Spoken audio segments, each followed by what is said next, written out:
গণ অধিকার পরিষদের সভাপতি সহ নেতাকর্মীদের উপর হামলার প্রতিবাদ ও জড়িতদের দ্রুত গ্রেফতারের দাবিতে দেশের বিভিন্ন স্থানে বিক্ষোভ হয়েছে।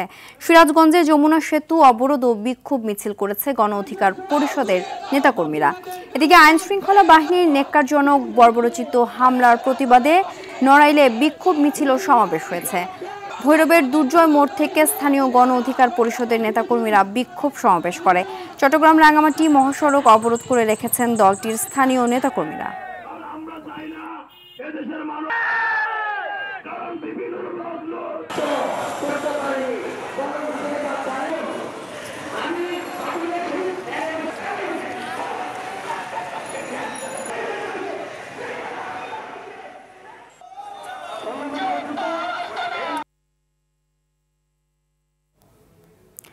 দর্শক, চট্টগ্রাম থেকে সরাসরি যোগ দিচ্ছেন সহকর্মী সাইফুল মাহমুদ।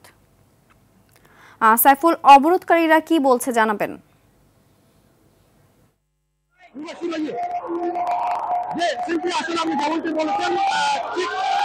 ভারত থেকে গণ অধিকার পরিষদের নেতাকর্মীরা কিন্তু চট্টগ্রাম রাঙ্গামাটি, চট্টগ্রাম কাপ্তাই, চট্টগ্রাম খাগড়াছড়ি এই সড়কটি ব্লক করে রেখেছেন নগরীর 2 নম্বর গেট এলাকায়।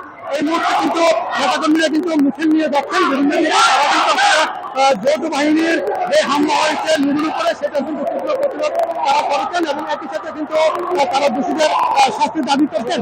এবং এখানে ভারত থেকে কিন্তু তারা কিন্তু 2 নম্বর গেট এলাকায় যখন অবস্থান নেয় আসলে রাস্তা ব্লক হয়ে গেছে এবং যানবাহন কিন্তু আটকা পড়েছে।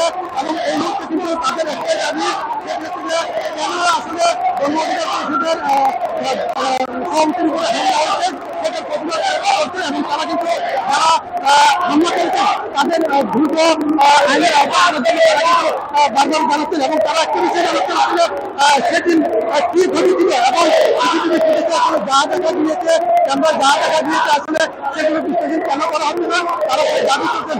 এবং তাদের আরো দাবি হচ্ছে যে আসলে এই এখানে আইন শৃঙ্খলা রক্ষাকারী বাহিনী থাকার পরও কেন আসলে তাদের সভাপতির উপরে হামলা হলো বা তারা আসলে এই হামলা করেছেন তারা কিন্তু প্রত্যেকে কিন্তু এটা বিচার করছে তারা দাবি করছে এটা বিচার হবে এই আন্দোলন চালিয়ে যাবেন দ্রুত তাদেরকে ছিল আমার কাছে।